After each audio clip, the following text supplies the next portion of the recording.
নমস্কার বন্ধুরা, আশা করি সকলে ভালো আছেন। কন্টেন্ট থেকে বুঝতে পারছেন আমি কোন বিষয় নিয়ে আলোচনা করতে চলেছি।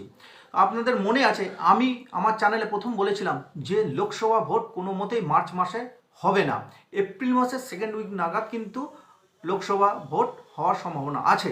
এবং আপনারা যদি প্রিভিয়াসের ডিসেম্বর মাসে এই ভিডিওটি আমি পোস্ট করেছিলাম, তো যাই হোক তখন কিন্তু বিভিন্ন সংবাদপত্রে প্রকাশিত হয়েছে যে মার্চ মাসের এন্ডে লোকসভা ভোট হবে, কিন্তু তখনই আমি এই বিষয়টা কিন্তু জানিয়েছিলাম।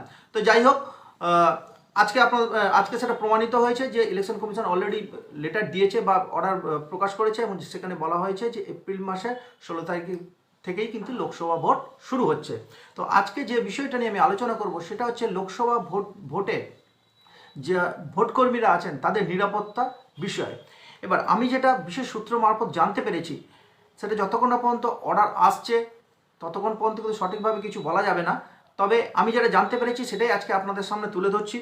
মার্চের শেষের দিকে, অর্থাৎ উচ্চ মাধ্যমিক পরীক্ষা শেষ হওয়ার পরই মার্চের শেষের দিকে কিন্তু কেন্দ্রীয় বাহিনী পশ্চিমবঙ্গে চলে আসবে এবং বিভিন্ন এলাকায় মার্চ পাস কিন্তু ওনারা শুরু করে দেবেন।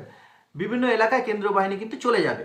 তো যাই হোক, এবং প্রতিটি বুথে 4 জন করে কেন্দ্রীয় বাহিনী থাকবে।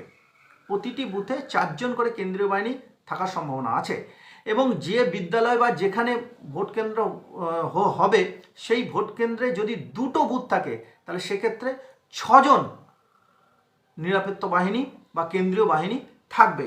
এবং তার সঙ্গে সঙ্গে যদি 2-এর অধিক বুথ থাকে সেক্ষেত্রে প্রতিটি বুথের জন্য 2 জন করে, এবং যতগুলো বুথ থাকবে প্রতিটি বুথের জন্য 2 জন করে থাকবে, এবং সমস্ত বুথগুলোকে কন্ট্রোল করার জন্য বা অবজার্ভ করার জন্য 2 জন অতিরিক্ত রিজার্ভ ওখানে কিন্তু থাকবে।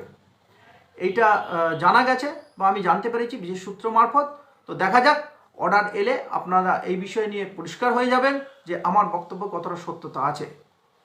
সকলে ভালো থাকবেন, সুস্থ থাকবেন।